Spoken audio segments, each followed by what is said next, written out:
Hello दोस्तों, welcome to this video is part of a 10 minute day series. और यहाँ पर हम I and IFS Indian economy Indian financial system जो आपका पहला पेपर है, इसके बहुत important topic that is regulatory framework for micro finance institutions वो डिस्कस कर रहे हैं। This is the second part. Okay, तो is this topic really important from the exam point of view? कितना मार्क्स का क्वेश्चन आते हैं, कैसे हमें इसको प्रिपेयर करना चाहिए, ये सारे क्वेश्चंस आपके जो है इस टॉपिक से रिलेटेड वो आंसर होंगे by the end of this video. So please watch this video till the end.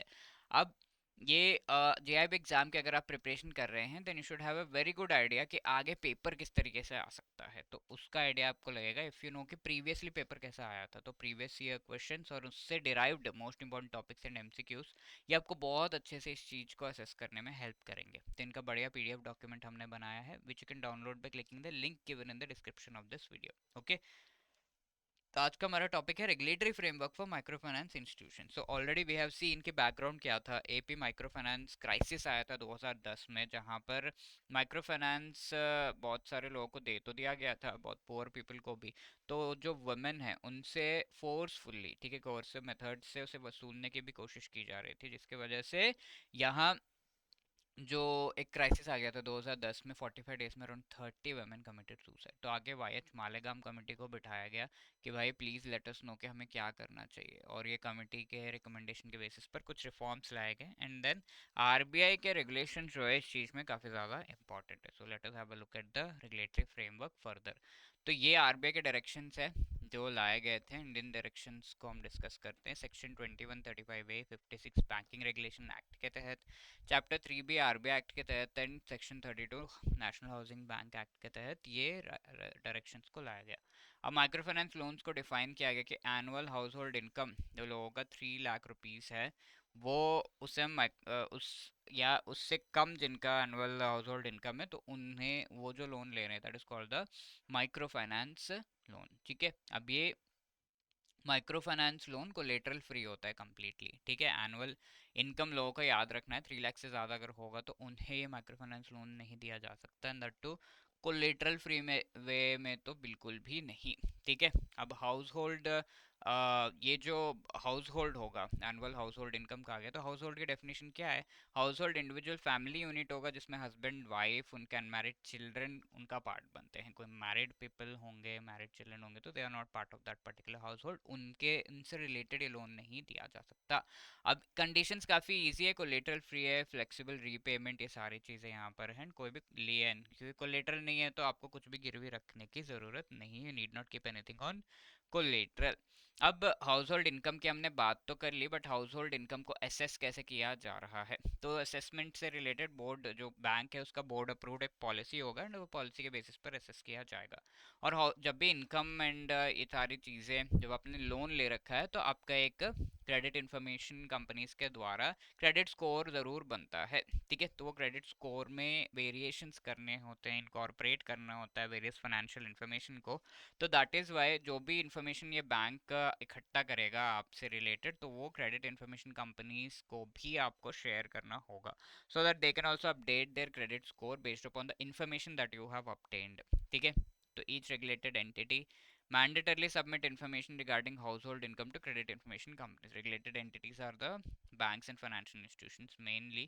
तो ये सारा information जो भी financial information है CICs को ज़रूर submit करेंगे।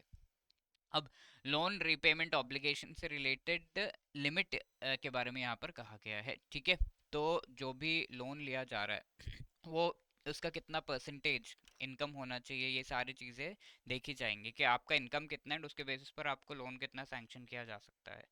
ठीक है, तो मंथली इनकम लेट से आपका 1,000 ही है एंड आप लोन ले रहे हो 3,000 रुपीज जिसका इंटरेस्ट है, तो that is not a feasible situation, isn't it? तो that is why the household income and the loan amount and the interest amounts are all compared and then only the loan is given. और जो भी है comparison से related data again credit information companies को share किया जाता है।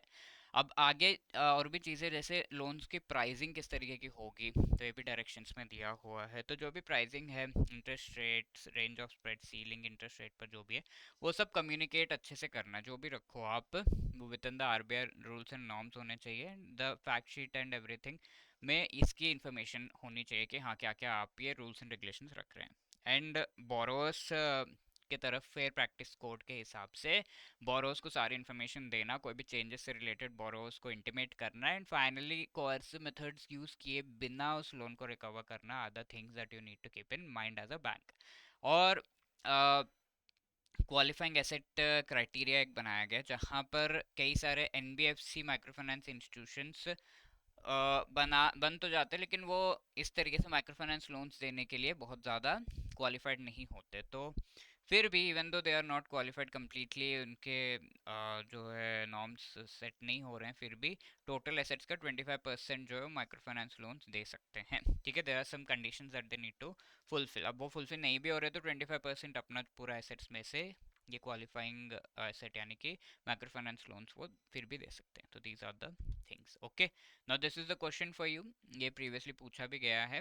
As per RBI, one who is eligible to get micro finance loan should have annual income of less than और इक्वल टू हाउ मच। ठीक है, let me know the answer in the comment section. ये question पिछले session में पूछा था मैंने।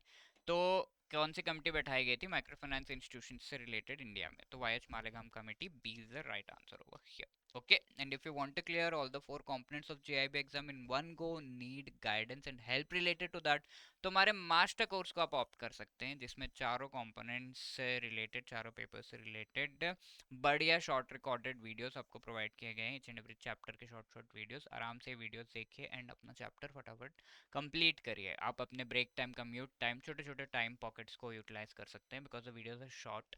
तो आराम से आप इन वीडियोस को देख के उस चैप्टर्स को कंप्लीट कर सकते हैं। ईच एंड एवरी चैप्टर के शॉर्ट नोट्स है for revision before the exam, chapter wise MCQs, full length mock test भी यहाँ पर है। एंड एग्जाम से पहले रिवाइज करना बहुत बड़ा हेडेक होता है, तो उसके लिए हमने ये लाइव क्लासेस भी आपको प्रोवाइड किए हैं कि एग्जाम से पहले आप अच्छे से इन चीज़ों को रिवाइज भी कर सकते हैं। ओके, लाइव क्लासेस के थ्रू मोस्ट इंपॉर्टेंट टॉपिक्स आपको रिवाइज कराए जाते हैं just before the exam. JIB 75 code use करके आपको 75% का डिस्काउंट भी यहाँ पर मिल रहा है, तो you can avail that also. So you can click on the link given in the description of this video and इस कोर्स में आप ज्वाइन कर सकते हैं। कोई और क्वेरी है तो इस नंबर पे कॉल करिए या फिर hello@edutap.co.in पर अपना मेल आप ड्रॉप कर सकते हैं। Wishing you all the best, thank you.